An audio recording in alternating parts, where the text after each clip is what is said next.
What are you worried about? I'm here, the young woman said, placing a silver thermos between Julian Ashford's trembling hands. He raised his head slowly.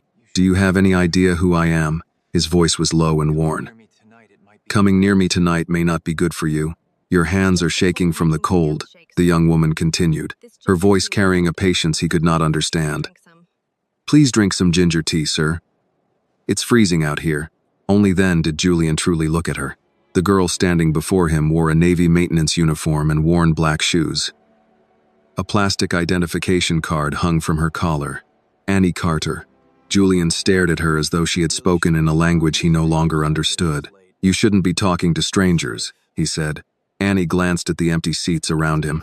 You shouldn't be sitting here in wet clothes. I don't need help. Maybe not. She nodded toward the thermos. But you look cold. I'm sorry if I'm making you uncomfortable, Annie added. Your phone hasn't stopped ringing, but you haven't answered it once. And you look like someone who can't see a future anymore, like you're running from something. He nearly told her to leave. Yet Annie did not ask for his name. She did not request a photograph. She simply sat one seat away and returned to folding a cleaning cloth in her lap. Julian looked down at the thermos. Warmth seeped through the metal into his fingers. What could you possibly know about me? He asked bitterly. No one in this world is kind enough to care about a stranger for no reason. Annie shook her head and smiled. It was a small, warm smile that revealed a row of even white teeth. I do know who you are. You're Julian Ashford. I saw you on the cover of an old issue of Vogue my grandmother keeps in a wooden trunk at home. She looked at his wet coat and shaking hands. But tonight, in this station, you're not the king of fashion. You're just a man shivering in a snowstorm. Julian stared at the thermos. The bitterness inside him rose until it pressed against his throat. Then he laughed, but there was no humor in it. The king? He said. What a joke. The man you call a king was pushed off a cliff today by the person he trusted most. My brother in everything but blood. My closest partner for 20 years. Are you talking about the man they mentioned on the news tonight? Annie sat beside him, leaving a respectful space between them. Marcus Hale. Julian spoke the name with disgust, but beneath it was something more painful, grief. I brought him into the company when no one knew who he was. I gave him authority over every interview, every campaign, every public statement connected to Ashford Maison. I trusted him with my name. His fingers tightened around the thermos. And he sold me. Annie remained quiet. My entire haute couture collection, Julian continued. 6 years of work, every sketch, every cut, every private note about fabric and construction. He sold all of it to Gabriel Stone, my biggest competitor. His voice began to break. And that wasn't enough. Marcus forged emails and told the world I had stolen the collection from Elliot Gray, a young designer who died 2 years ago. He used a dead man's name to bury me. Julian looked toward the departure board without seeing it. Can you believe that? They are calling me a thief. Me. His shoulders shook beneath his soaked coat. The pride of a designer who had commanded studios, runways, and boardrooms across the world began to collapse in front of a young woman carrying a cleaning cloth. I don't believe social media, Annie said. I believe what I can see with my own eyes. She hesitated before resting one hand gently against his upper back. A person who can create lines filled with that much memory and feeling could not steal another artist's soul. The words unlocked something inside him. Julian bent forward and covered his face with both hands. Hot tears slipped between his fingers, mixing with the snow that had melted along his cheeks. He cried without restraint, releasing the humiliation, anger, and betrayal he had held inside since morning. Annie did not interrupt him. She did not tell him to control himself. She stayed beside him, her hand resting lightly against his back until his breathing slowed. Her silence gave him something he had not felt all day, permission to be tired. Within a few hours, they turned me into a criminal, Julian said. The emails were fake, but the newspapers published them as fact. Brand ambassadors canceled their contracts. Department stores pulled our displays. The board demanded that I leave my own company. His voice hardened, though the tears continued. There were people outside my house calling me a thief. They said I stole the future of a dead man. I told them I was innocent, but no one wanted to listen. They had already decided I was a monster before I had the chance to defend myself. I know what strangers are saying, Annie replied. I don't know what actually happened. For the first time that day, someone had admitted that there was a difference. Julian unscrewed the thermos lid and drank. The tea was sweet, strong, and still warm. Ginger burned gently at the back of his throat, chasing away a small part of the cold. When I opened my first studio, I made a promise to my mother, he said. She was a seamstress in Brooklyn. She worked late into the night altering dresses for women who never learned her name. He stared into the steam rising from the cup. She taught me that an artist can learn from another person's hands, but must never wear their fingerprints as his own. I promised her I would never build my name on stolen work. His mouth tightened. Now millions of people believe I broke that promise. Annie did not promise that everything would be fine. She did not tell him to stay strong. She shifted slightly closer, leaving one empty seat between them. Then tonight, she said, you don't have to carry that story alone. The last wall inside him gave way. Julian Ashford, who had faced hostile investors, ruthless editors, and rooms filled with people waiting for him to fail, lowered his face into his hands and wept again. Annie remained beside him without speaking.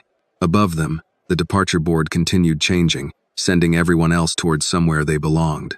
For the first time that night, Julian no longer felt completely abandoned. A station announcement broke the silence above them. Several northbound trains had been suspended because of the storm, and service on the subway lines was running with long delays. Julian barely reacted. He remained bent forward, elbows on his knees. You can't stay here all night, she said. I've stayed in worse places. I doubt that. Julian lifted his head. You have no idea where I've been, and you have no idea how cold this station gets after midnight. Annie glanced toward the clock, then toward the supervisor making his final round through the waiting area. Her shift would end in 20 minutes. The reporters outside Julian's townhouse were probably still waiting for him, and every hotel in Manhattan would recognize his name before he reached the front desk. Is there someone you can call? She asked. He looked at the phone beside him. The screen showed 37 missed calls. No. You have 37 people trying to reach you. That does not mean any of them care where I sleep. Julian raised his eyes and looked around the station. The last of the evening commuters hurried beneath the high ceiling, dragging luggage toward platforms or checking the departure board for delays. Everyone appeared to have somewhere to go. His phone vibrated again. Julian pressed the power button until the screen went black. After calls from reporters demanding answers and brand ambassadors threatening to cancel their contracts began appearing on his phone. I have nowhere to go, he whispered, his gaze unfocused. My townhouse is surrounded by reporters. The hotels. He shook his head. I don't want to see the way they'll look at me. Annie stood and placed her mop against the cleaning cart. She checked the station clock before turning back to him. My shift just ended. I live in Harlem. The apartment is small and old, but it's quiet. You can stay there tonight if you don't mind the neighborhood. A faint smile touched her face. My grandmother will be happy to have a guest. Julian stared at her. No, it's not a mansion. That is not the problem. My grandmother will be there. That does not improve the situation. It does for me. Julian looked around the station.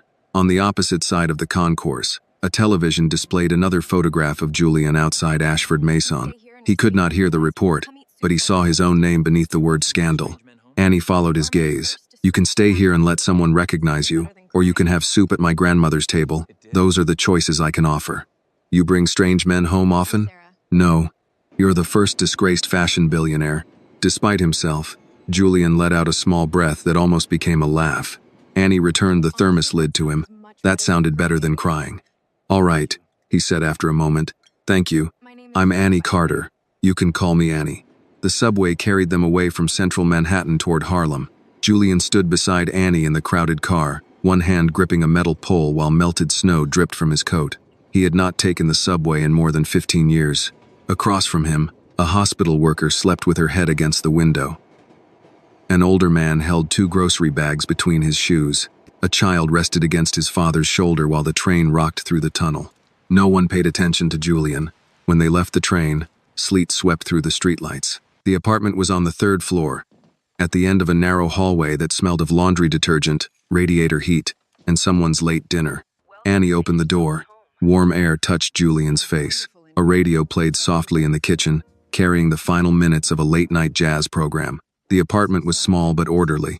An elderly woman sat at the kitchen table, wearing a burgundy robe and reading glasses on a chain. She looked first at Annie, then at Julian. You're late, she said. The trains were delayed. They always are. Who is your guest? Grandma, this is Julian Ashford. The woman removed her glasses. Recognition passed through her face, but she did not gasp or ask for an autograph. "I know who he is," she said. "His coat is dripping on my floor." Julian looked down. "I apologize." "Apologies don't dry hardwood. Annie, get him a towel." Annie tried not to smile. The woman rose carefully, one hand resting against the table. "Ruth Carter, Julian Ashford. I gathered that from the television. They've been saying your name every 10 minutes. Julian stiffened. Ruth noticed. "I did not say I believed them." She pointed toward a chair. "Sit down before you fall down." "I'm fine. Men who say they are fine usually need food or a doctor. I can offer one of those." Julian sat. Ruth placed a bowl of chicken soup before him, followed by a square of cornbread. She asked whether he had any food allergies, then waited until he shook his head. "In this house," she said, "we eat before we explain ourselves." Julian held the spoon but did not lift it. "I can pay you for the meal." Ruth's expression hardened. "Then you may leave." Annie stopped removing her coat. "Grandma?" "No." Ruth looked directly at Julian. "A man comes into my home cold and soaked, and I feed him because that is what decent people do. If he turns the gesture into a transaction, he insults the table." Julian lowered his eyes. "You're right. I'm sorry." Ruth sat across from him. "That apology can stay." If Ruth and Annie's kindness touched your heart, please like this video, comment where you are watching from, and subscribe to the channel for more heartwarming stories. He tasted the soup.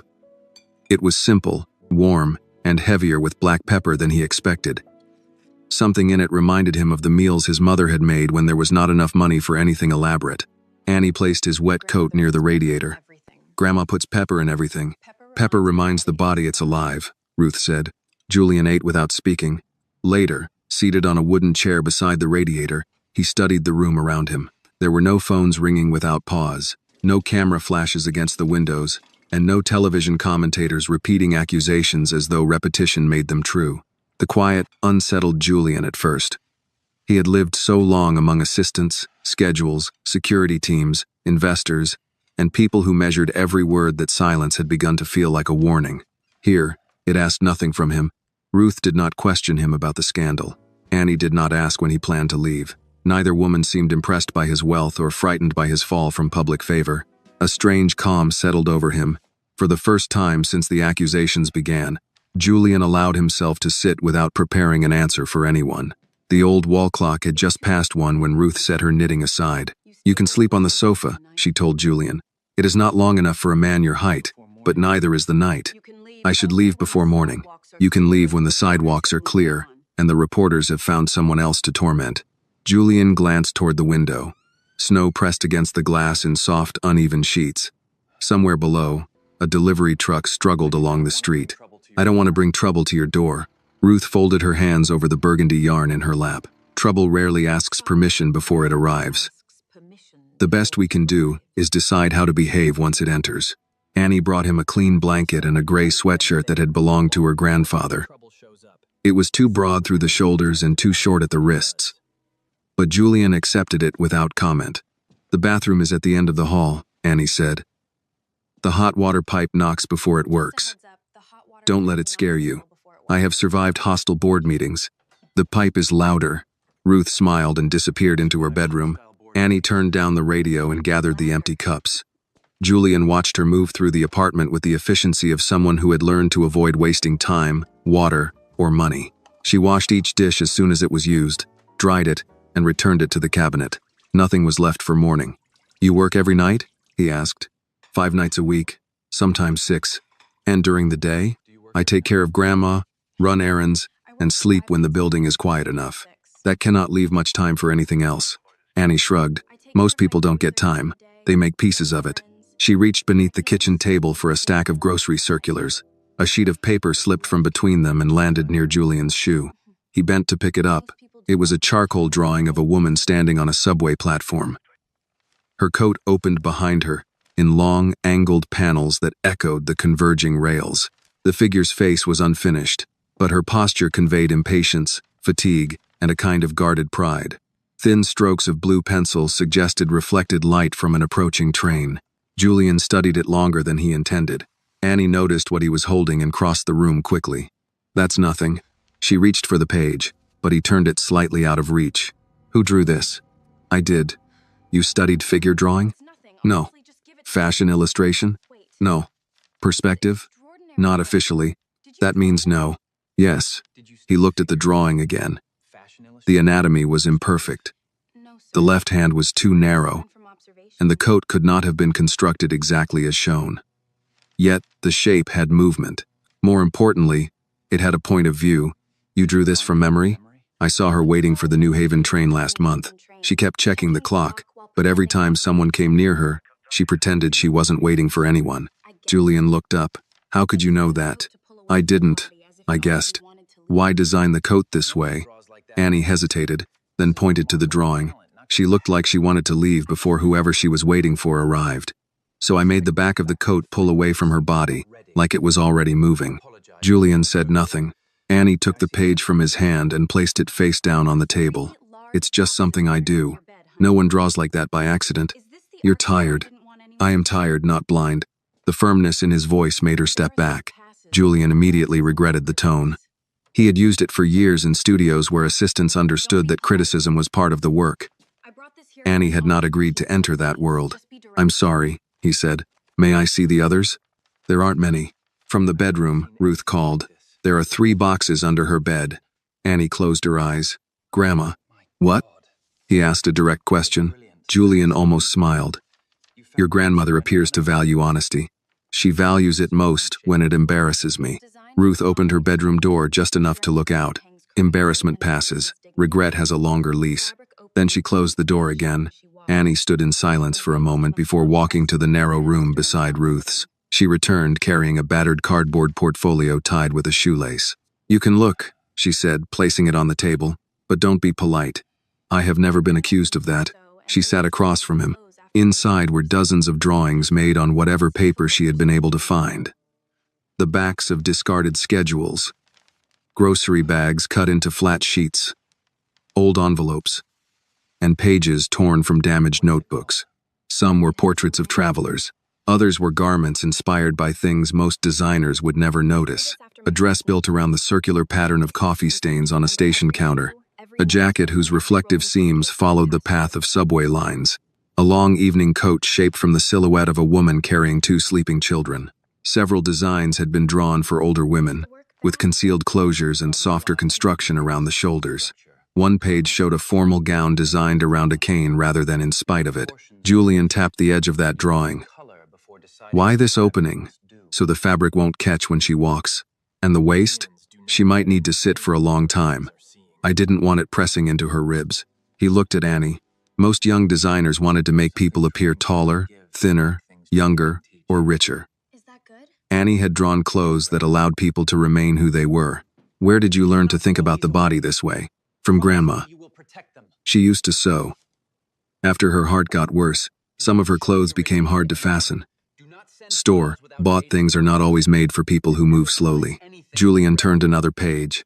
The next drawing stopped him. It was an evening gown in black, gray, and muted gold.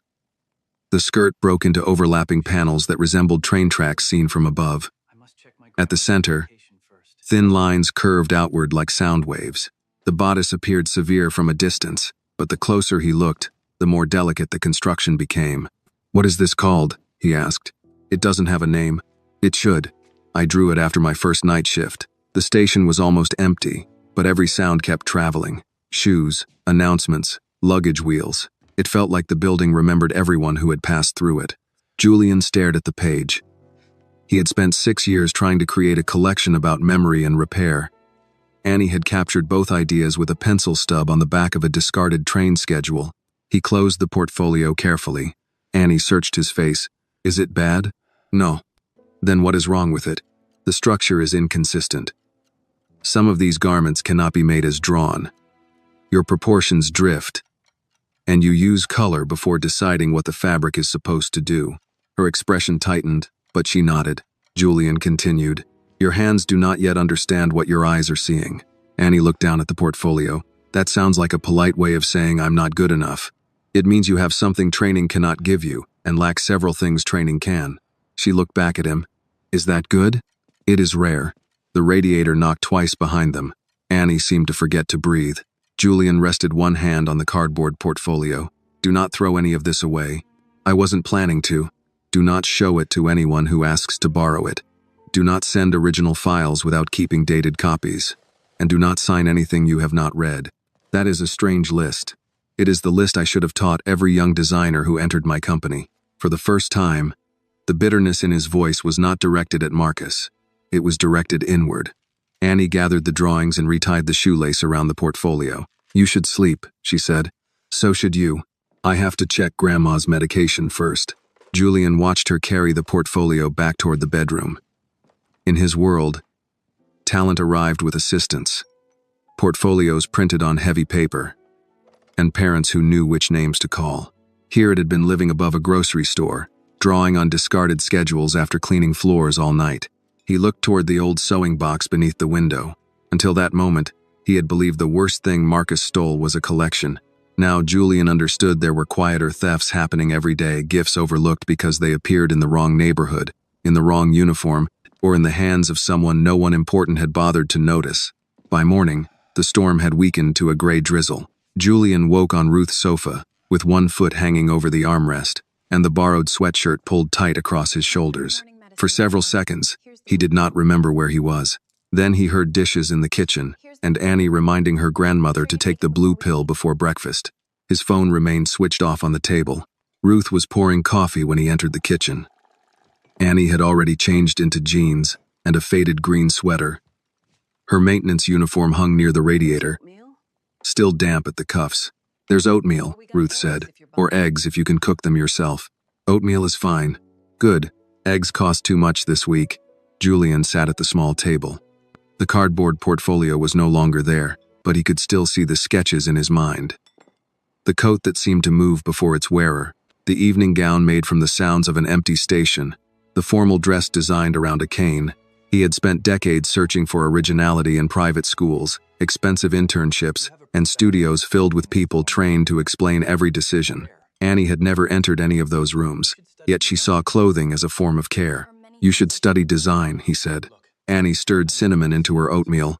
I should do a lot of things. I'm serious.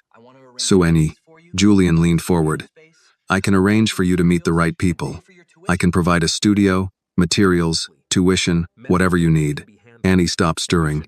Ruth looked from one of them to the other but said nothing. Julian continued. Your grandmother's medical bills can be handled as well.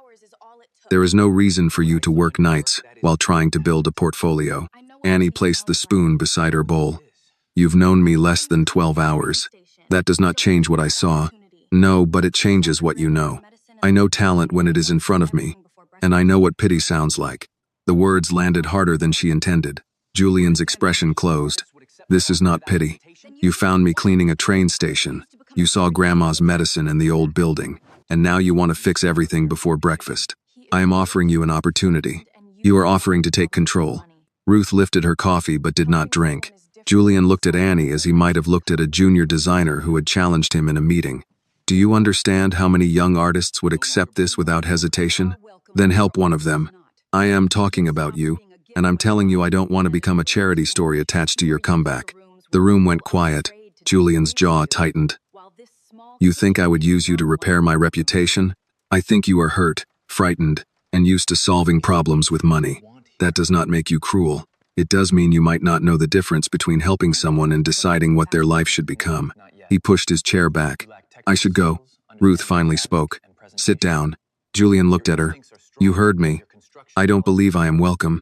You are welcome. Your offer is not. Annie lowered her eyes, but Ruth continued before either of them could speak. A gift stops being a gift when the person receiving it must hand over her pride in exchange.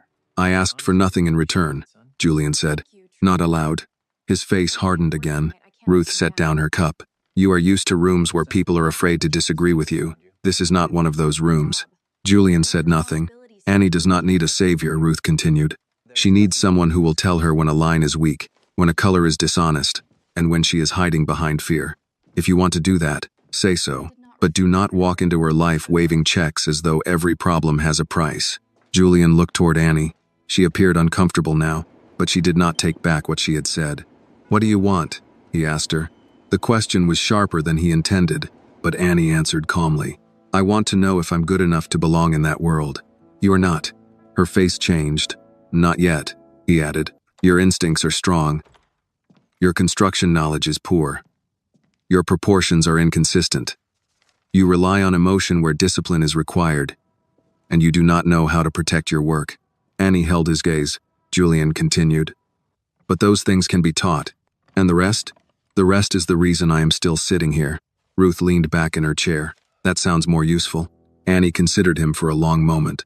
I have work tonight. I can send a car. No. I can adjust to your schedule. I also take care of Grandma. I heard you. And I'm not quitting my job because you think I should. Julian stood. Then we have nothing more to discuss. He took his coat from the radiator. It was still slightly damp, but he put it on anyway. Annie followed him to the door. Mr. Ashford, you were clear. I didn't say no forever. You said enough. He stepped into the hallway before she could answer. The trip downtown took nearly an hour. By the time Julian reached the garment district, his phone was back on and filled with messages. Nathan Cole wanted to discuss legal strategy.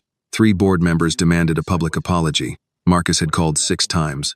Julian ignored them all and entered a small building on West 38th Street. The studio on the 4th floor had been locked for 11 years. It was the first workspace he had rented before Ashford Maison had offices, investors, or a communications department. Dust covered the cutting table. Rolls of forgotten fabric leaned against the wall. A rusted clothing rack stood beneath the windows. Julian opened an old cabinet and found a wooden box. Inside were the pencils he had used in his 20s, worn short from years of sharpening by hand. Beneath them lay several fabric swatches from his first collection and a black sketchbook with his mother's handwriting on the inside cover. Draw what you see, not what you think people will buy. He sat at the cutting table and remained there until the afternoon light faded. 3 days passed before he returned to Harlem. This time there was no driver waiting outside, no assistant carrying boxes, and no envelope containing money. Julian climbed the stairs alone with the wooden pencil case beneath one arm and a blank sketchbook in his hand. Annie opened the door. Her surprise lasted only a second. I thought we had nothing more to discuss. I was angry. I noticed. I am not good at being refused. I noticed that too. Julian held out the pencil case. These are not a gift. They are tools. You may return them when you no longer need them. Annie did not take the box. What are you offering now? 3 afternoons a week. No tuition. No publicity. No contracts giving me ownership of your work. I teach. You decide what to do with what you learn. And Grandma's bills? None of my business unless she asks. Ruth called from the kitchen. I will not. Julian raised his voice slightly. Understood. Annie's mouth moved as though she were trying not to smile. One more condition, she said. You tell me the truth, even when it's bad. I have never known how to lie about art. She accepted the pencil case. Julian handed her the blank sketchbook, then write today's date on the first page. From now on, every idea gets a date. Every draft gets saved. And no original leaves your hands without a copy. Annie opened the cover. For someone accused of stealing, she said. You seem very concerned about ownership. Julian met her eyes. That is exactly why. The following Tuesday, Annie arrived at the old studio on West 38th Street 12 minutes early. Julian was already there. He had opened the tall windows despite the January cold. And the room smelled of dust, wool, and the bitter coffee he had left untouched on the cutting table. The studio was smaller than Annie had imagined. There were no marble floors, mirrored walls, or assistants moving through the room with garment bags. Only a scarred wooden table, 2 dress forms, several racks of fabric, and an industrial sewing machine old enough to have belonged to another century. This is where you started? Annie asked. This is where I learned how little I knew. She set the wooden pencil case and black sketchbook on the table. I thought famous people usually say they knew they were destined for greatness. Famous people lie in interviews. Julian took her coat and hung it near the radiator. On the table, he had placed a single square of black wool. What do you see? He asked. A piece of black fabric. That is what it is. I asked what you see.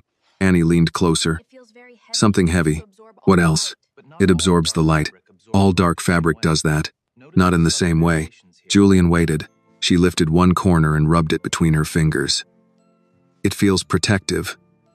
Like something worn by a person who doesn't want strangers to know what shape they are. Julian's expression changed slightly. Better. He turned on a work lamp and moved it from one side of the table to the other. The wool shifted from flat black to charcoal, then revealed a faint blue tone along the weave. Darkness is never one color, he said. People call something black because they have stopped looking closely. An artist cannot afford that. Annie opened the sketchbook. Write the date. She did. Now draw the fabric. Just the square? Draw what changes when the light moves. Annie worked for 15 minutes. Julian stood behind her without speaking. When she finished, he studied the page. You are drawing what you think fabric should look like. I'm drawing what's in front of me. No, you're drawing a symbol of folded cloth. Your eyes saw more than your hand recorded. He took one of his old pencils but did not touch her drawing. On a separate sheet, he made 4 quick lines, showing the change in tension where the wool bent across the table's edge. Annie watched. You make it look easy. It is easy after 30 years. That is not encouraging. It is not meant to be. He returned the pencil to the box. Again. By the 4th attempt, Annie's wrist ached. The second drawing had been too stiff. The third had exaggerated the shadows. In the 4th, she stopped trying to impress him and followed the changes in the fabric one line at a time. Julian looked at it for several seconds. This one is honest. Is that another way of saying it's good? No. It means we can work with it. Annie exhaled and leaned back. You really don't know how to compliment people. Compliments are useful after the work is done. Before that, they are often a distraction. She closed the sketchbook halfway. Did you always teach like this? I rarely taught. Why? I was too impatient. And now? I am still impatient. That wasn't the question. Julian looked toward the window. Now I understand impatience is expensive. It produces assistants who are afraid to ask questions and executives who learn to hide mistakes. Marcus's name remained unspoken, but Annie heard it in the pause. Julian crossed to a cabinet and removed several fabric swatches. He laid silk, cotton, linen, velvet, and synthetic satin across the table. Close your eyes. She gave him a doubtful look. If I intended to rob you, I would not have waited until you brought back my pencils. Annie closed her eyes. He placed a piece of fabric in her hands. Tell me what it is. Silk. What kind? I don't know. Then do not pretend you do. Describe it. She moved the fabric across her fingertips. It's cool at first.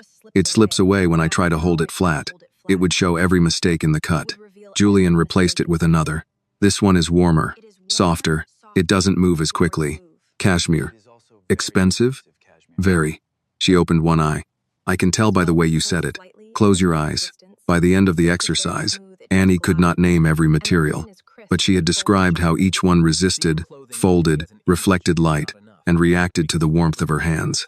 Julian collected the swatches. You see clothing as an image. That is not enough. Fabric has weight, memory, and limits. If you ignore those things, your design becomes a drawing that can never live on a body. What if the fabric limits the idea? Then the idea was incomplete. Annie wrote the sentence in the margin of her sketchbook. Julian noticed. You do not need to record everything I say. I'm deciding later which parts are useful. He almost smiled. At noon, she opened a canvas bag and removed 2 containers of soup, 4 slices of cornbread wrapped in foil, and the silver thermos. Grandma said you probably forgot to eat. I did not forget. When did you have breakfast? Julian said nothing. That means you forgot. They ate at the cutting table. Ruth's soup was thicker than the one she had served during the storm, with white beans, tomatoes, and smoked turkey. Julian reached for the pepper before tasting it. Annie noticed. You're learning. I am adapting. Grandma would call that learning. He tore a piece of cornbread. Your grandmother enjoys correcting me. She says powerful men rarely receive enough practice. After lunch, Julian brought out a dress form and handed Annie a length of inexpensive muslin. No drawing this time. What am I supposed to do with it? Make the form express fear. Annie stared at him. With plain cloth? If you need color and decoration to communicate emotion, then you are not controlling shape.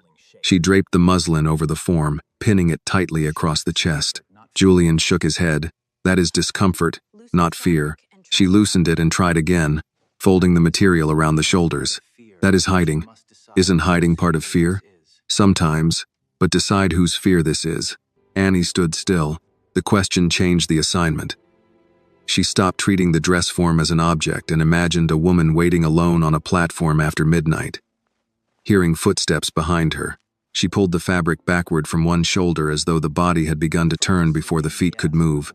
The front remained controlled, but the back twisted away. Julian walked around the form. Why is the neckline so calm?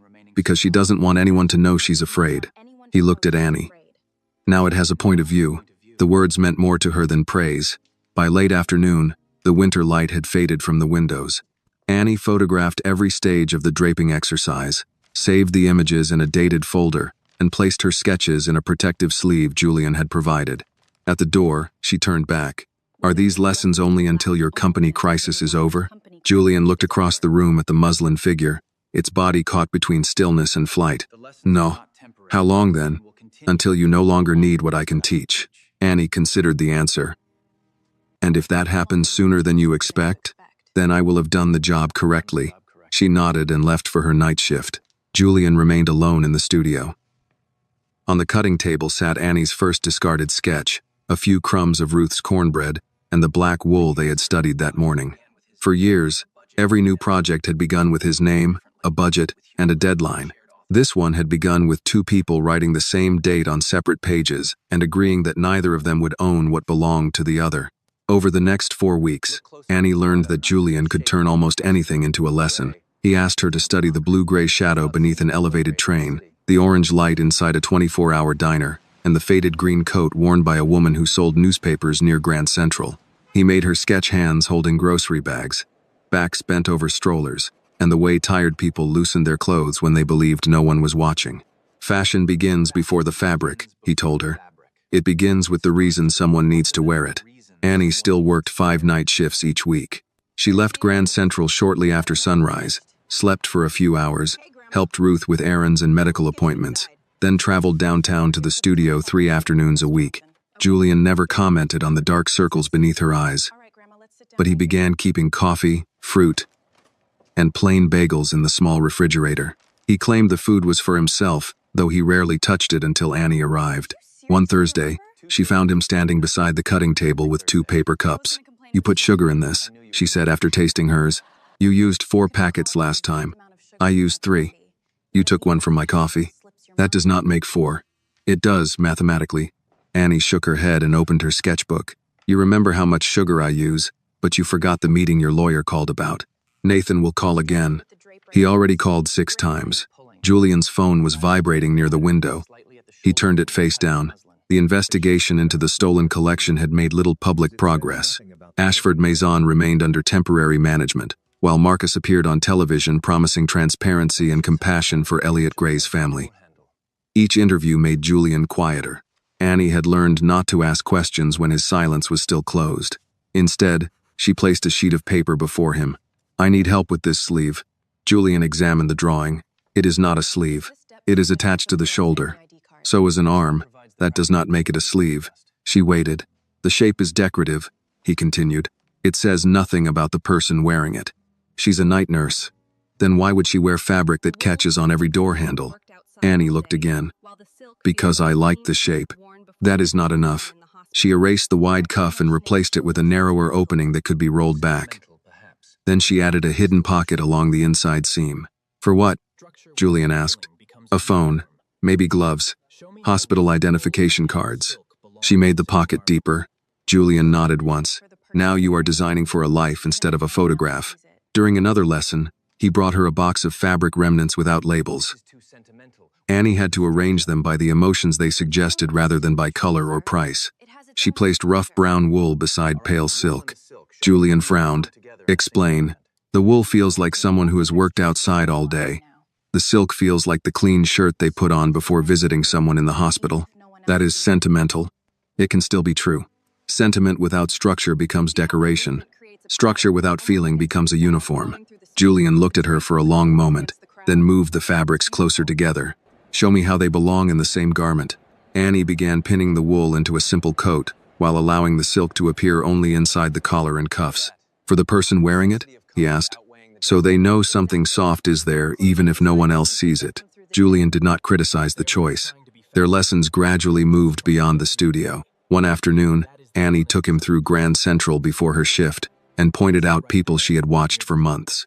A conductor adjusted his tie in the reflection of a darkened ticket window before leaving work. An elderly woman had sewn a bright red star over a tear in her grandson's jacket.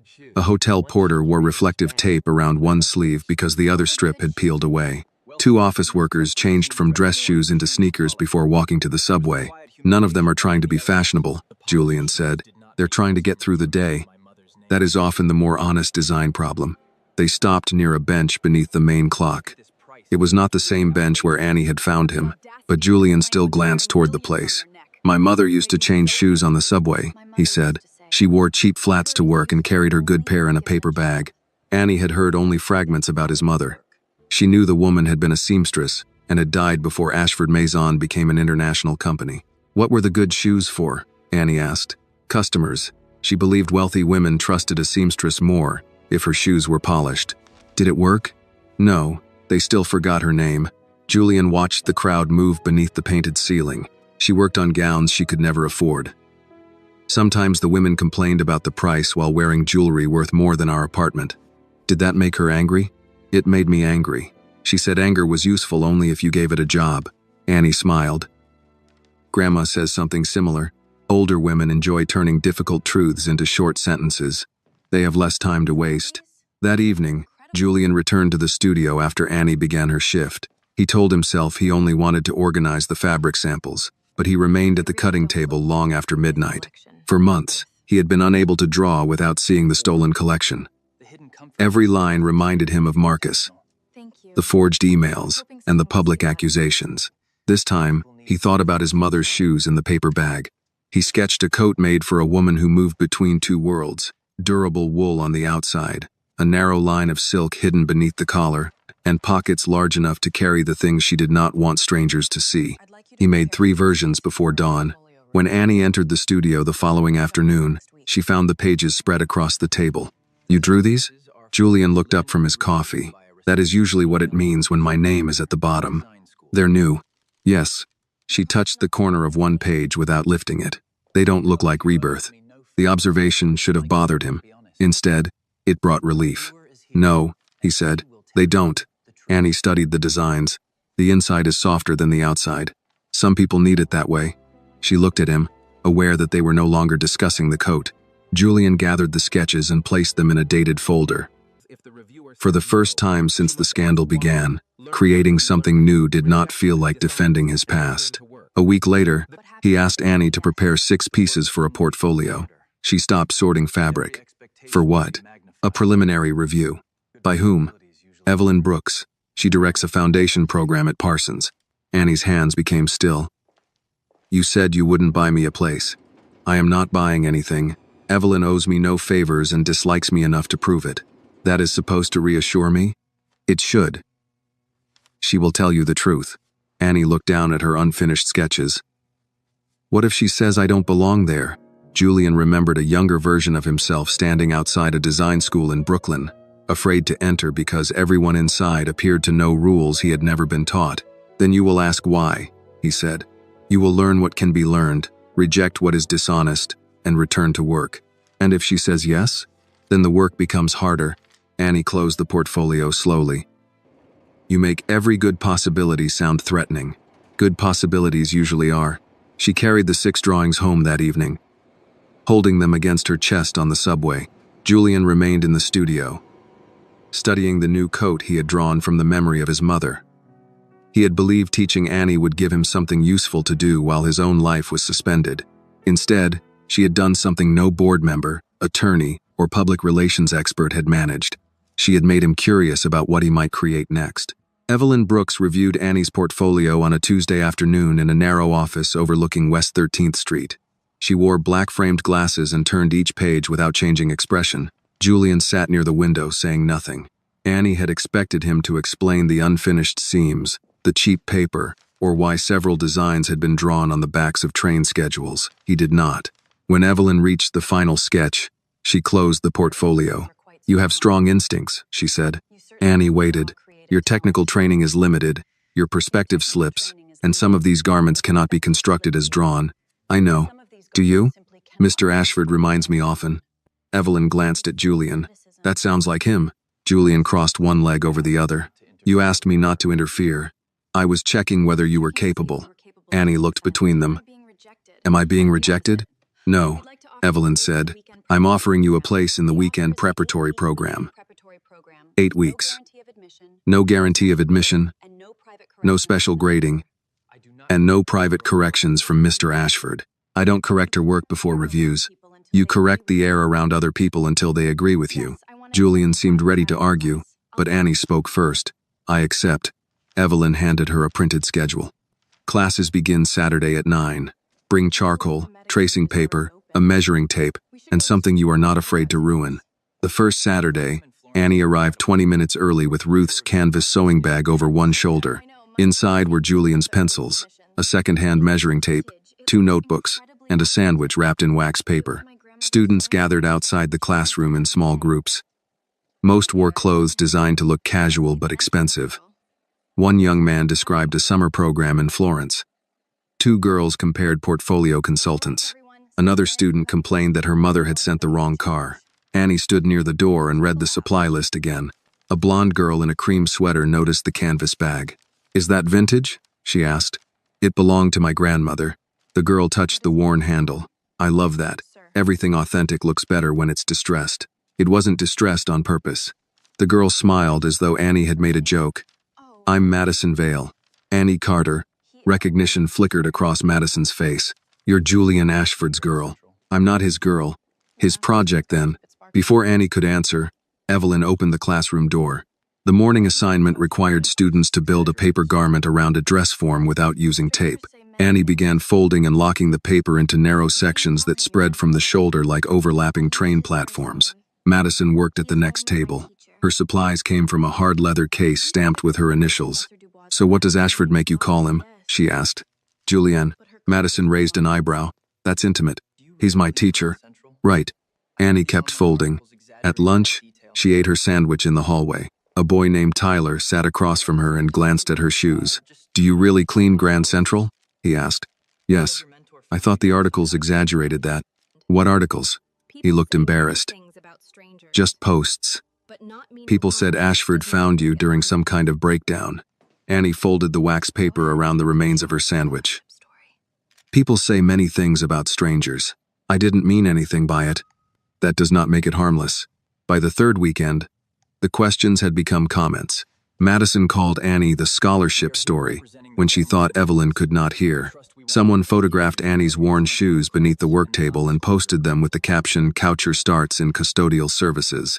Annie deleted the image from her phone and said nothing to Julian. She did not want him entering Parsons with attorneys, administrators, and the expression that made experienced executives forget what they had planned to say. More than that, she did not want anyone believing she could survive only when a powerful white man stood behind her. The next assignment was to design an evening garment using painted paper. Annie stayed late Friday night at Grand Central, sketching the movement of commuters beneath the departure board. She created a structured coat dress in deep blue, with silver lines crossing the skirt like intersecting tracks. On Saturday morning, she left the unfinished painting on her table while Evelyn called the class into the fitting room for a demonstration.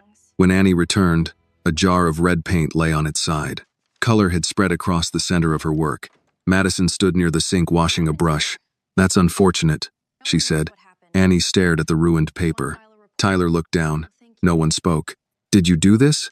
Annie asked. Madison dried her hands. "Are you accusing me?" "I'm asking. Maybe you should be more careful with your things." The red paint had soaked through the paper. 3 nights of work were gone. Annie began gathering her supplies. Evelyn entered and stopped. "What happened?" "No one knows," Madison said. Evelyn looked at Annie. "Do you want to file a report?" Annie could feel every student watching her. "No." "Annie." I said no. She rolled the ruined work inward so no one could see her hands shaking. That afternoon, Julian arrived early to collect several archived books he had lent Evelyn. He found Annie alone at a work table, trying to redraw the damaged design from memory. He saw the red stains on the discarded paper beside her. "What happened?" "En accident." Julian picked up the ruined sheet.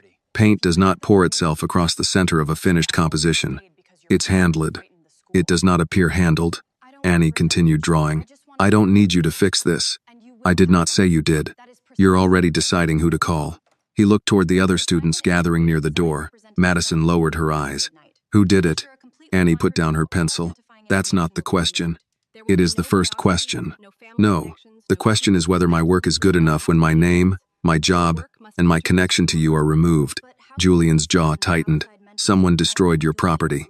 And if you have them removed, they'll say I stayed because Julian Ashford frightened the school. What would you prefer? A fair review. Evelyn, who had been listening from the doorway, stepped inside. Then we will have one. The following week, every student received the same assignment. Create a design representing the sound of New York after midnight. Names, photographs, and personal statements would be removed before the faculty panel saw the work. No biographies, Evelyn told the class. No family connections, no schools, no explanations.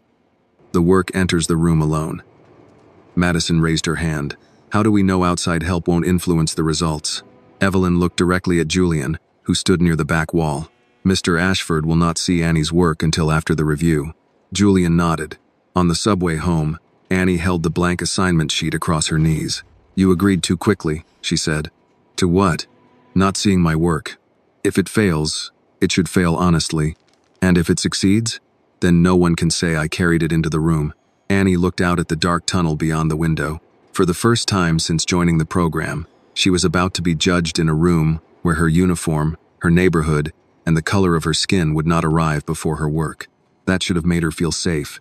Instead, it left her with nowhere to hide. Annie spent the next 6 nights listening to the city after midnight.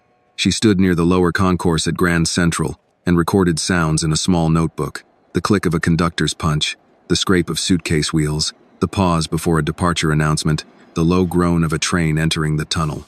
She watched workers in reflective vests cross the platform after the last rush of commuters had passed, their bodies briefly illuminated by the lights of arriving trains. The assignment asked for a design inspired by sound. Annie did not want to draw music. She wanted to draw the way a city continued breathing after most people had gone home. Julian kept his promise and did not look at her work. At the studio, he taught her how to draft a sleeve while her portfolio remained closed on the opposite side of the room. Twice, she caught him glancing toward it. You said you wouldn't look, she reminded him. I am not looking. You're considering looking. Considering something is not the same as doing it. It usually comes first. Julian returned to the patterned paper. Your sleeve cap is too high. Annie turned the portfolio face down. She built the final design in deep blue and charcoal. Narrow silver lines crossed the skirt at different angles, echoing subway tracks viewed from above. Along the shoulders, she placed bands of reflective material used on work uniforms. They remained dull in ordinary light but flashed when viewed from certain directions. The garment was not meant for a woman posing under perfect lighting. It was meant for someone moving through a city that noticed her only in fragments. Ruth helped her cut the first muslin sample at the kitchen table. This seam is pulling, Ruth said. Julian would say the same thing. Then the man occasionally has good sense. Annie adjusted the paper pattern. Do you think it looks too much like a uniform? Ruth held the sketch farther from her face. A uniform tells the world what work you do. This tells the world the person doing that work still has a life inside her. On the morning of the review, Annie carried the garment to Parsons in a plain black bag marked only with the number Evelyn had assigned her. No student names appeared in the room. Every sketchbook, process board, and garment carried a number instead. Faculty members from several departments moved from one display to the next while the students waited on another floor. Julian was not permitted inside the building until the scoring ended. He waited at a diner across the street with a cup of coffee he did not drink. Nathan called while Julian watched the Parsons entrance through the window. We traced another account connected to the stolen files, Nathan said. The money passed through a consulting company in Delaware. Connected to Stone? Not directly yet. Marcus? We need proof before we use his name. Julian's grip tightened around the phone. He had access. So did 5 other people. Suspicion is not evidence. Julian looked across the street. Annie had entered the building 2 hours earlier and had not come out. Call me when suspicion becomes useful. He ended the call. Inside Parsons, Annie sat between Tyler and another student, while Evelyn entered the waiting room carrying a clipboard. The faculty has finished the first review, Evelyn said. 3 designs will move to the final discussion. Madison crossed her legs. Do we get to know the numbers? Yes. Evelyn read them. The 3rd number belonged to Tyler. The 2nd belonged to a student from Queens who had barely spoken during class. The 1st was Annie's. She stared at the number on her card to make certain she had not misread it. Madison did not look at her. The students were allowed into the review room for the faculty discussion. Annie's garment stood at the center beneath a track light. The reflective lines caught the light as people moved around it, appearing and disappearing with each change in angle. A professor of textile design pointed toward the shoulders. The material is industrial. It is used in transit uniforms, another faculty member said. The construction is uneven along the left side. Yes, but the decision is clear. A third professor studied Annie's process board. The designer began with recordings from a station. The lines correspond to sound intervals and train routes. Madison raised her hand. Are students allowed to receive outside professional help? Evelyn's expression remained neutral. Do you have evidence that any entry received outside assistance? No. I'm only asking because one student has access to a famous designer. The faculty members looked toward Annie. Evelyn turned to her. Entry 47 is yours? Yes. Did Julian Ashford contribute to this design? No, he did not see it before today. Madison gave a small laugh. We are supposed to take her word for that. Annie felt heat rise into her face, but she did not look at Julian's empty chair near the back wall. He was not there to answer for her. That had been the point. She walked to her display and opened the process book. The first pages contained dates, sound notes, platform sketches, failed structures, and fabric tests. She showed the faculty 3 versions of the shoulder line and 2 discarded skirt patterns. The first version looked dramatic, but no one could walk in it, she explained. The second moved better, but the reflective strips became decoration. I changed the angle so the light appears only when the wearer moves. She placed a transit map beside the final pattern. The crossing lines come from the routes used by workers leaving Grand Central after midnight. The garment is about people who keep the city running when most of us are no longer watching. One professor touched the edge of the fabric. Why use inexpensive wool? Because the person who inspired it could not afford luxury cloth. I wanted the design to respect her life, not erase it. No one spoke for several seconds. Madison folded her arms. That does not prove Mr. Ashford didn't help. Annie looked directly at her. You praised this design before you knew who made it. Madison's expression changed. Annie continued. When it had no name, it was original. Now that you know it belongs to me, you need another explanation for why it is good. That is not what I said. It is what keeps happening. Evelyn did not interrupt. Annie turned toward the panel. I am not asking anyone to lower the standard for me. I am asking you not to change the standard after you see my face. The room became still. The final scores were posted 20 minutes later. Annie's design ranked first. When she walked outside, Julian was standing across the street beside the diner entrance. He did not ask whether she had won. He looked at her face and already knew. You were not in the room, she said. You told me not to be. I thought you might come anyway. So did I. Annie held out the scoring sheet. Julian read it, then returned it to her. You did not need me in that room. Her smile faded slightly. I needed to know you were outside. Julian nodded. They began walking toward the subway as light snow started to fall between the buildings. Behind them, students continued leaving Parsons, carrying portfolios that looked much like Annie's from a distance. For one morning, her work had entered a room without her address, her uniform, or Julian's name attached to it. It had spoken before anyone else could speak for her. 3 days after the blind review, Evelyn handed Annie an application for the citywide Young Artists competition. The theme is simple, she said. Create a portrait of someone who changed the way you see the world. Annie looked at the form. A portrait? It can be literal or symbolic. Painting, mixed media, charcoal, textile work. The final piece must be entirely your own. Madison, working at the next table, glanced over but said nothing. Evelyn lowered her voice. The deadline is in 4 weeks. Enter only if you have something worth saying. Annie folded the application and placed it inside her sketchbook. That evening, she showed it to Ruth at the kitchen table. Ruth was sorting pills into a weekly organizer while a pot of collard greens simmered on the stove. Who are you thinking of painting? Ruth asked. I don't know yet. That means you do know and don't want to say. Annie took a glass from the cabinet. Why does everyone in this family talk like they can read minds? Because you make the same face your mother made when she was hiding something. The answer quieted Annie. She sat across from Ruth and unfolded the application again. What if the person I choose thinks I'm trying to flatter him? Then paint him honestly enough that he cannot. The following afternoon, Annie arrived at the Garment District studio with a stretched canvas wrapped in brown paper. She placed it behind an unused dress form before Julian could see it. What is that? He asked. An assignment. What kind? The kind you're not allowed to supervise. Julian looked offended. I am capable of respecting boundaries. You considered opening my portfolio 3 times during the blind review. I did not open it. You looked at the zipper. A zipper is not confidential. Annie moved the canvas farther behind the dress form. This is, for the next 2 weeks, she worked on the painting after her night shift. She used a storage room near the maintenance office when it was empty, covering the floor with discarded cardboard.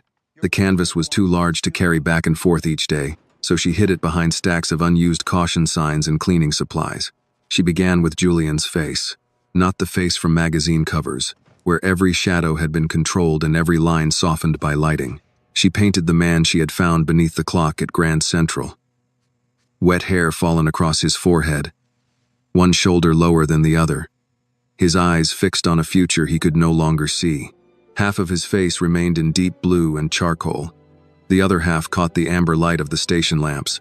Behind him, Annie painted train tracks that rose from the floor and changed into long strips of fabric. Some were torn. Others were held together by visible red stitches. Near the lower edge of the canvas, she added the silver thermos between 2 hands. She painted her own hand smaller and darker against Julian's pale fingers, but she did not include her face. The light came from the space between them. One night, a fellow maintenance worker named Carmen found Annie standing before the unfinished portrait. "That's him," Carmen said. Annie wiped paint from her thumb. "It's supposed to be." "No, I mean that's really him. He looks terrible. He was having a terrible night." Carmen stepped closer. "You made him look sad, but not weak." Annie studied the painting. He thought they were the same thing. When the portrait was nearly finished, she brought it to Ruth. Ruth sat in her armchair with a blanket over her knees and examined it without speaking. Annie had learned not to rush her. Finally, Ruth pointed toward the thermos. "You made that too clean." "It was clean. It had a dent near the bottom. You dropped it outside the clinic last spring." Annie smiled. "No one will notice." "You will." Annie repainted the dent. "What are you calling it?" Ruth asked. "The Man Who Lit the Darkness." Ruth looked from the painting to her granddaughter. "Did he?" "He taught me how to see what I was already looking at.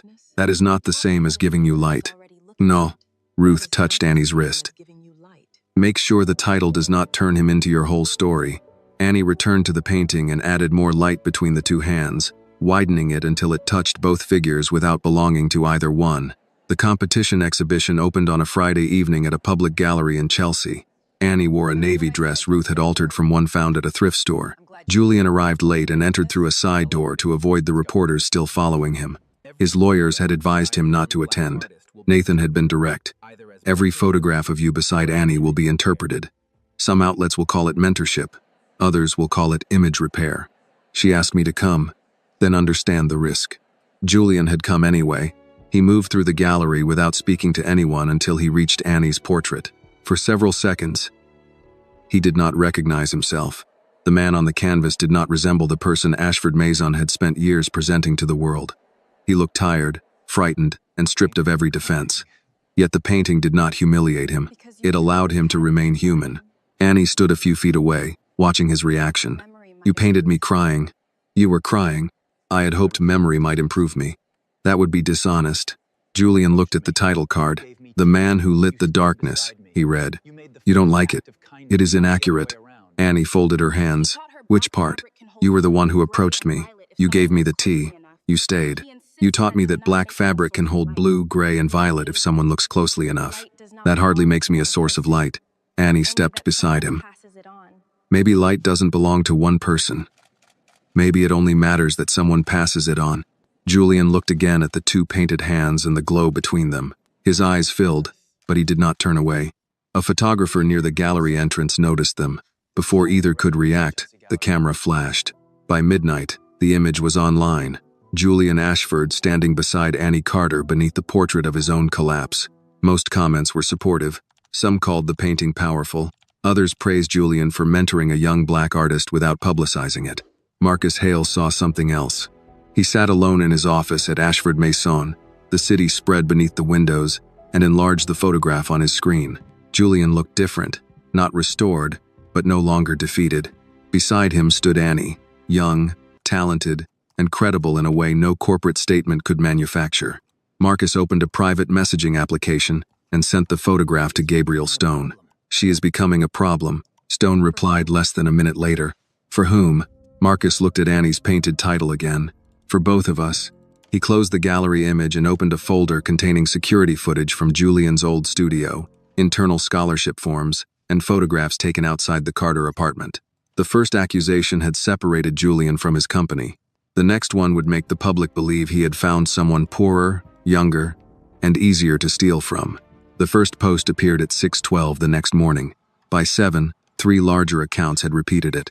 By 8, a video of Julian criticizing Annie's work had been viewed more than 2 million times. The clip showed Annie standing beside a dress form in the old Garment District studio while Julian's voice cut through the room. "That line is weak. Start again." The recording ended before Annie's answer. "Good. I asked you not to be polite." A second clip showed Julian taking a sketch from her hands. A caption beneath it read, "Billionaire designer controls young black artist behind closed doors." Annie watched the video on her phone at the kitchen table while Ruth prepared toast. Her first reaction was confusion. The camera angle came from high in the corner of the studio. "Who recorded this?" she asked. Ruth looked over her shoulder. "Recorded what?" Before Annie could answer, another message appeared. Someone had uploaded a contract bearing her name and a scanned version of her signature. The document stated that Ashford Maison owned every design, painting, and concept Annie produced for the next 10 years. She read the page twice. "I never signed this." Ruth took the phone and adjusted her glasses. "That is your signature. It came from the Parsons application, or the competition form. I don't know." The phone began vibrating with messages from numbers Annie did not recognize. "How much did he pay you? Tell the truth before he destroys another black artist. You sold your story to a thief." One message contained a photograph of the red brick building where she and Ruth lived. Annie stood so quickly that the chair struck the wall. "Grandma, close the curtains." A news van was already parked across the street. By 9, reporters had gathered on the sidewalk. Some called Annie's name from below. Others questioned neighbors entering the grocery store. A woman with a microphone stood near the front steps and described Annie as an impoverished custodial worker, whose talent may have been appropriated by one of the most powerful men in fashion. No one had called Annie to ask whether the contract was real. Julian learned about the accusations from Nathan. He was in the old studio when his lawyer entered without knocking and placed a tablet on the cutting table. "Do not respond publicly," Nathan said. Julian watched the edited video once. Then again. That footage came from inside this room. "Yes, Marcus installed the security system." "I know." Julian opened the fake contract. "She never signed this. The signature appears to have been lifted from another document." "Then say that." "We will, after a document examiner confirms it.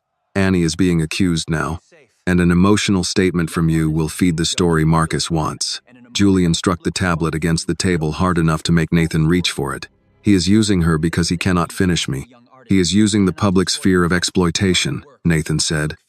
"He made the lie believable because men with your money and influence have exploited young artists before.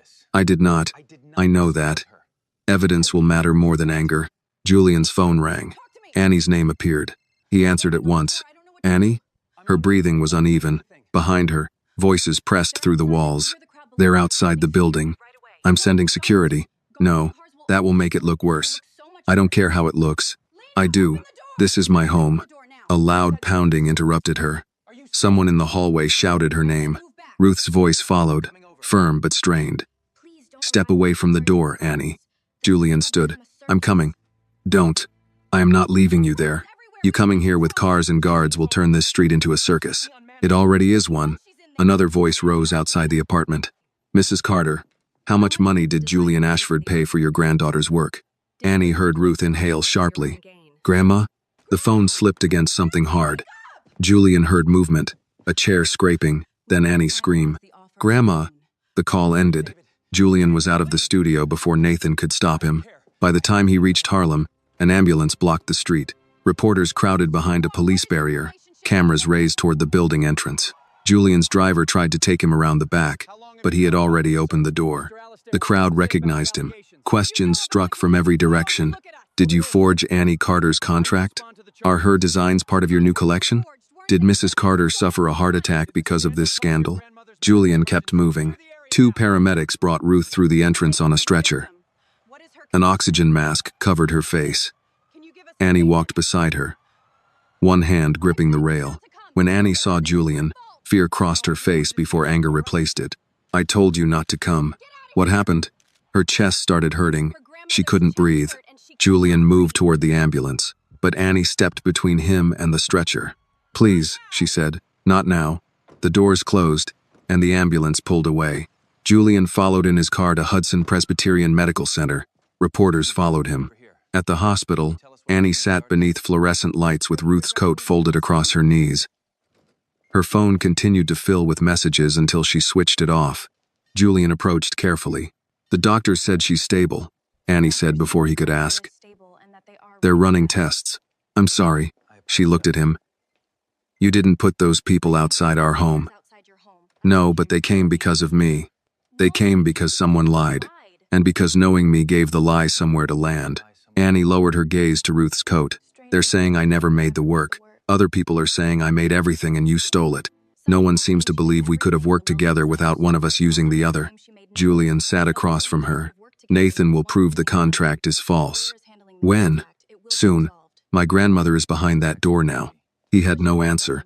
Annie opened her phone long enough to send one email. Then she shut it off again. What did you do? Julian asked. I withdrew from the competition. No. I can't have reporters following Ruth to her appointments because my painting hangs in a gallery. That is what Marcus wants. I know. Her voice shook. But knowing that doesn't make Grandma's heart stronger. Nathan arrived 20 minutes later carrying a folder. The contract is a forgery, he said. We have preliminary confirmation. The video was edited from studio security footage. We are tracing the source. Julian stood. Release everything. Not until the chain of evidence is secure. People are judging her while you secure paperwork. Nathan met his anger without moving. Justice is not fair when the wealthy get to tell their story first, and the poor spend years proving they were never lying. That is exactly why we cannot make a careless move now. Annie looked toward the closed treatment room doors. For months, Julian had taught her to protect her work with dates, copies, and evidence. None of it had protected Ruth from a stranger shouting through the door. Across the waiting room, a television showed Annie's face beside Julian's. The sound was muted, but the question beneath the image was clear. Mentorship or exploitation? Annie turned away. For the first time since the night at Grand Central, Julian understood that staying beside someone could hurt them as much as leaving. And by morning, he had begun to believe disappearing might be the only gift he had left to offer. Julian left Hudson Presbyterian shortly before dawn. Ruth remained under observation. Annie had fallen asleep in a chair beside her room, and Nathan was still speaking with the hospital's legal office about the reporters outside. No one saw Julian step into the elevator. By the time he reached the old studio, he had made 3 decisions. He would resign from Ashford Maison. He would transfer his voting shares to an independent trust until the investigation ended, and he would leave New York before Annie woke. He told himself it was not surrender.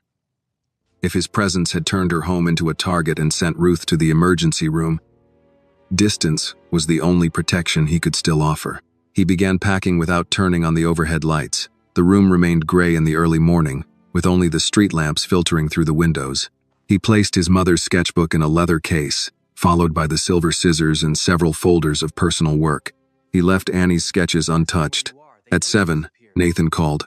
You disappeared. I went to the studio. Annie asked where you were.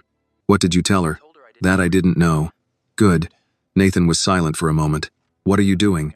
Ending this. That is not an answer. I'm stepping down permanently. You will prepare the documents.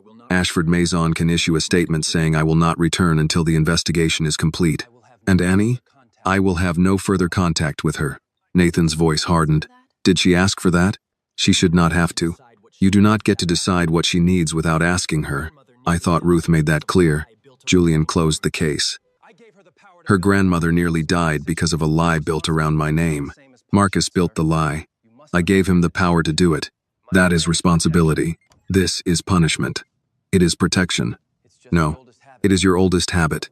Julian ended the call. A knock sounded at the studio door less than 5 minutes later. He assumed Nathan had followed him.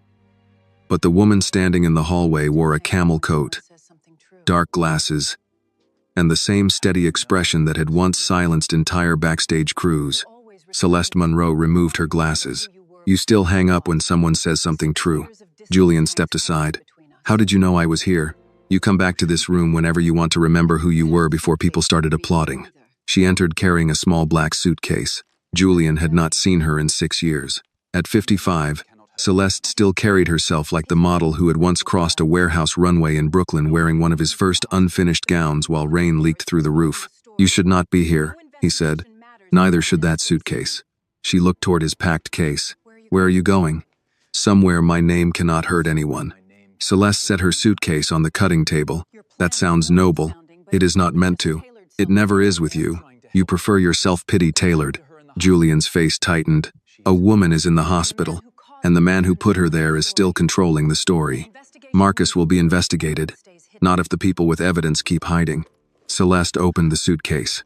Inside were labeled folders, flash drives, printed emails, bank records, and 2 digital recorders sealed in plastic bags.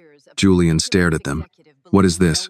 Almost 9 years of Marcus believing no one was paying attention. She removed the first folder and placed it before him.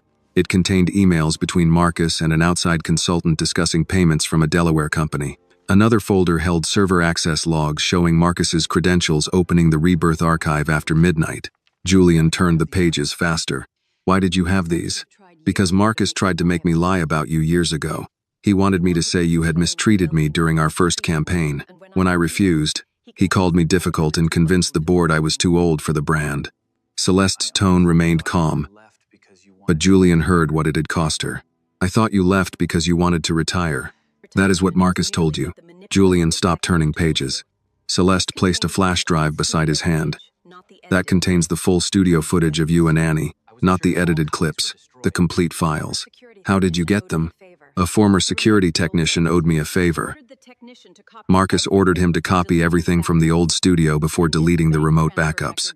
She added a bank transfer record.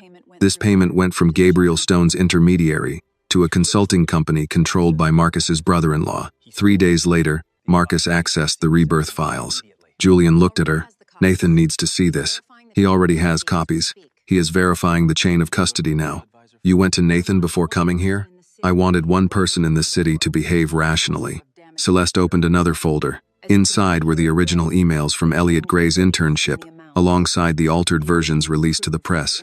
The messages were edited, sentences were moved, dates were changed, and Julian Elliot never claimed Rebirth was his. Julian sat down.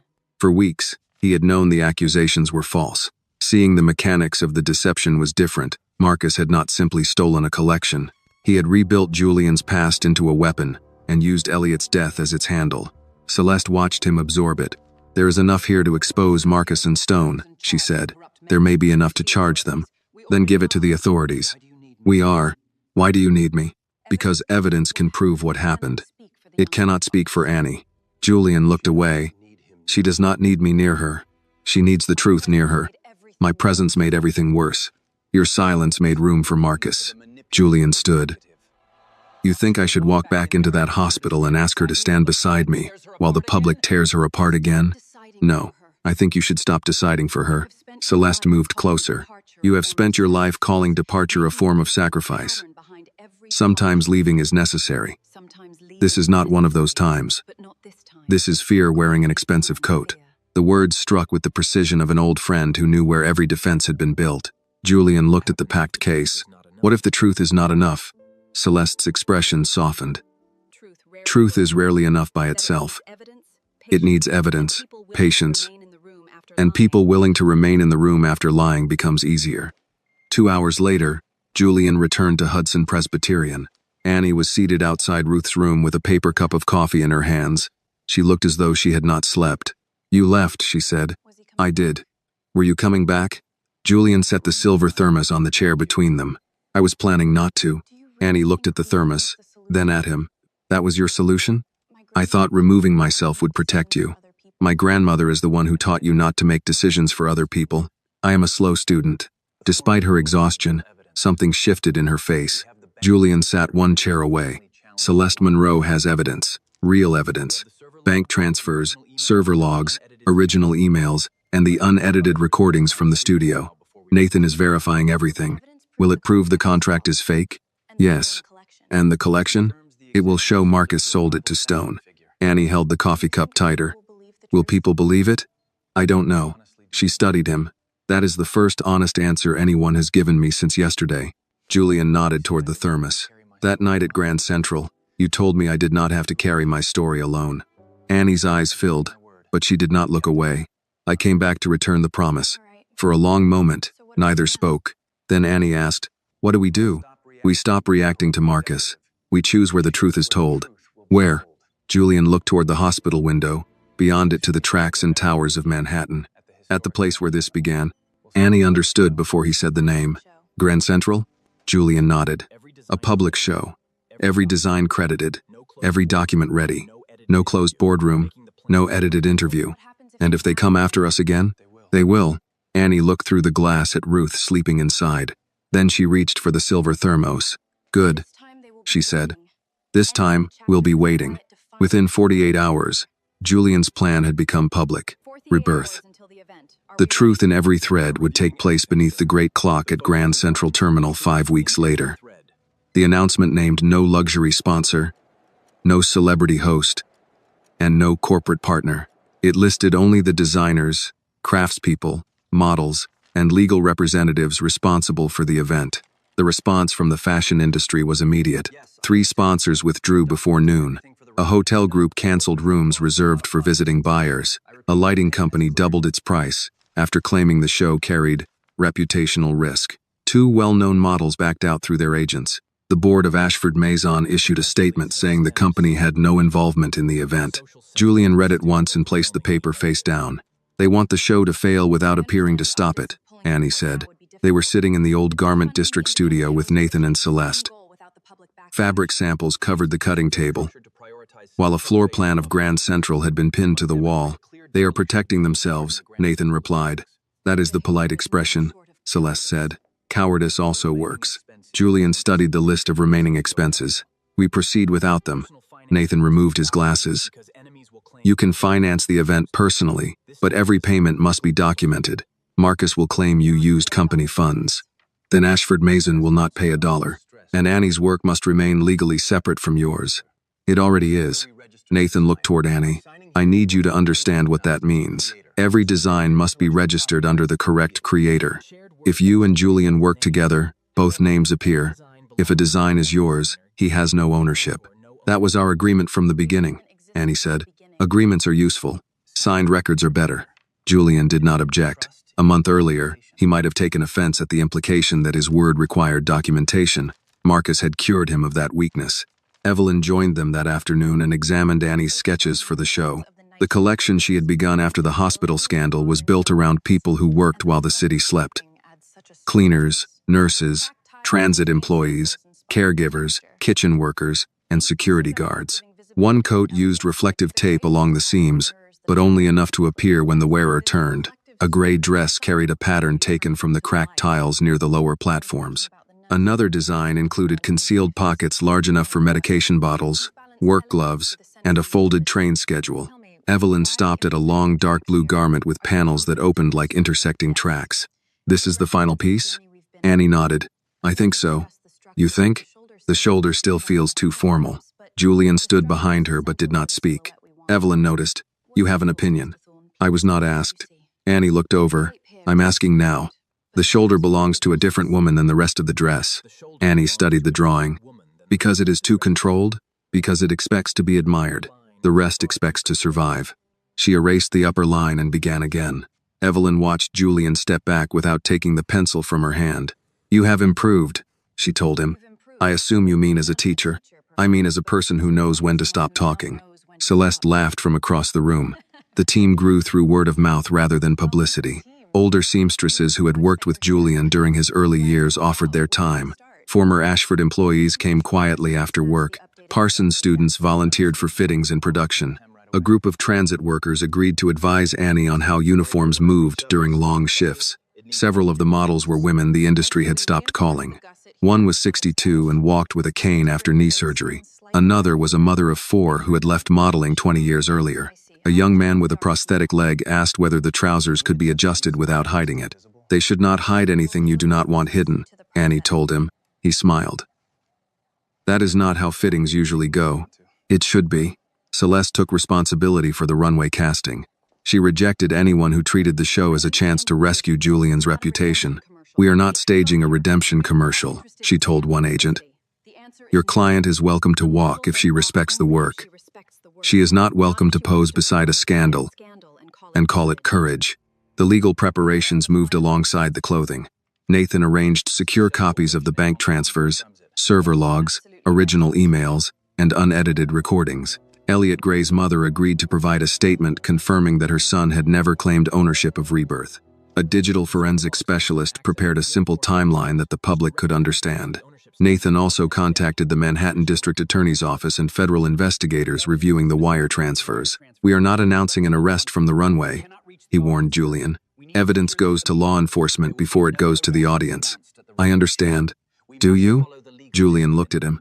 "I want Marcus exposed. I no longer need to decide the form of his punishment."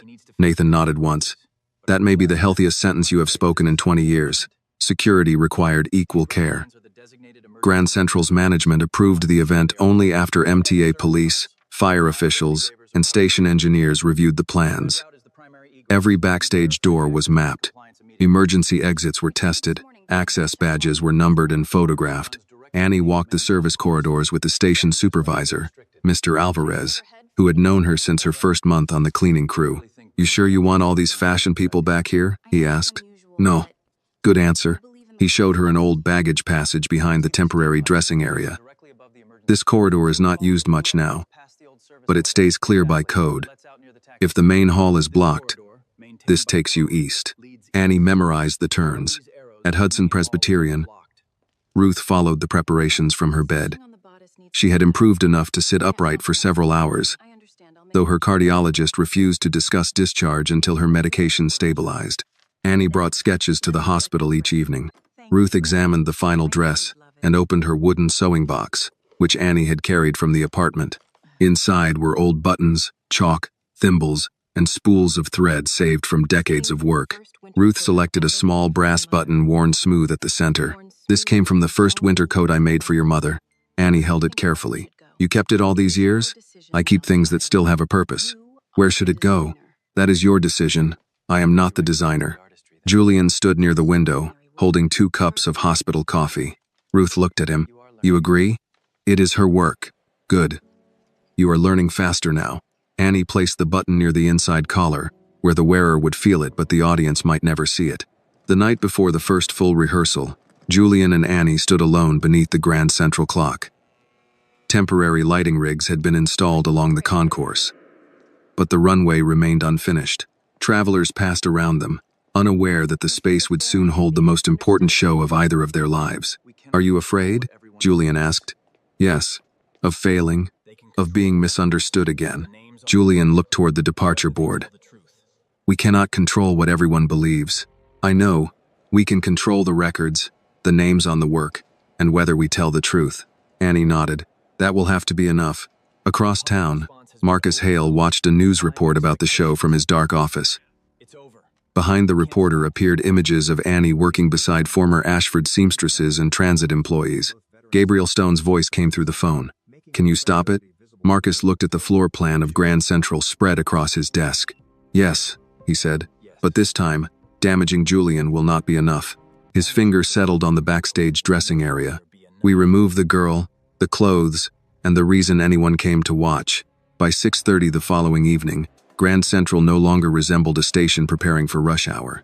Temporary lights ran along the balconies, black curtains hid the backstage areas, and rows of guests filled the east side of the concourse. Reporters stood behind marked barriers while camera crews tested their sound. Annie was in the dressing area beneath the east balcony, checking the final sequence with Celeste. 23 models moved between garment racks, makeup tables, and folding screens. Several Parsons students helped with last-minute stitching. Julian stood near the entrance wearing a black suit without a tie. He checked his watch.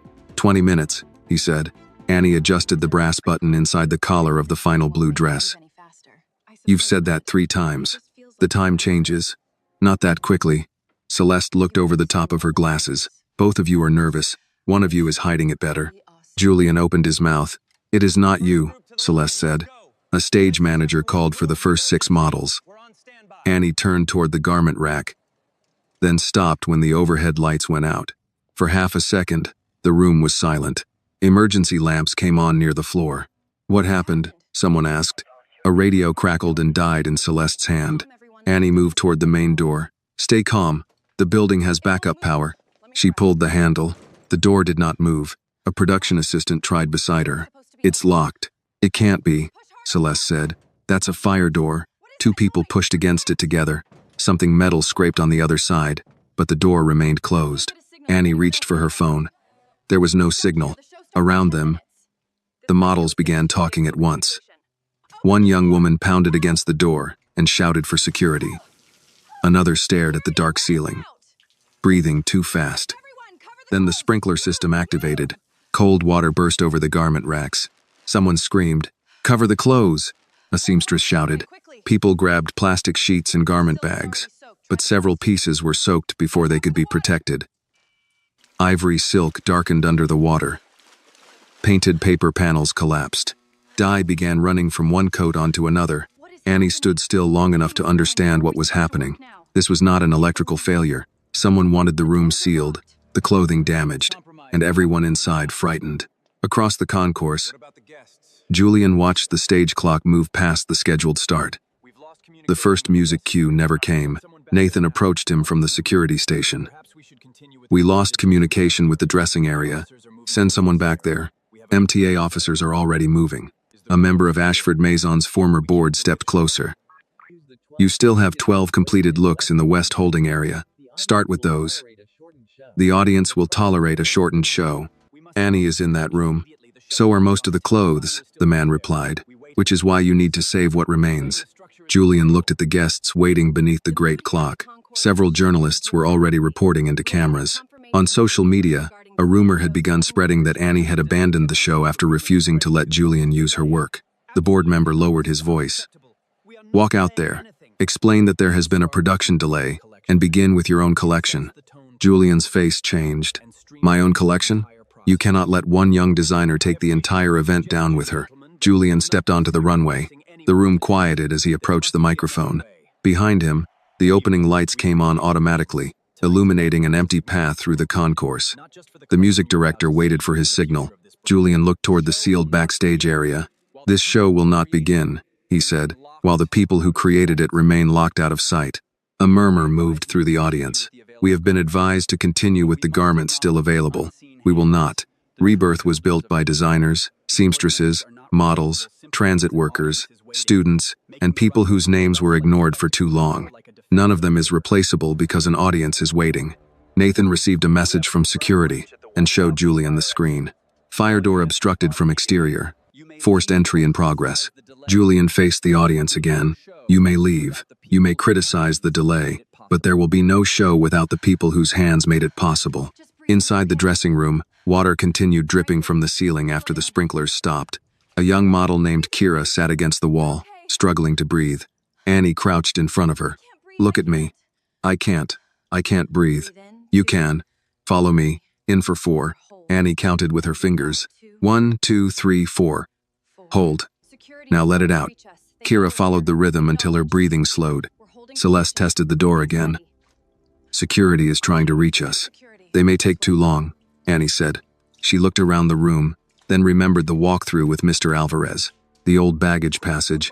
Annie crossed to the rear wall and pulled aside a clothing rack. Behind it stood a narrow service panel painted the same gray as the wall. "There's a corridor behind here." A seamstress examined the panel. "It's bolted. From this side." They found a wrench and a maintenance kit beneath the sink. Two assistants loosened the bolts while Annie cleared the area. The panel opened onto a dark passage barely wide enough for one person at a time. Celeste looked inside. "Where does it go?" "East Service Hall. It should come out near the Lexington Passage."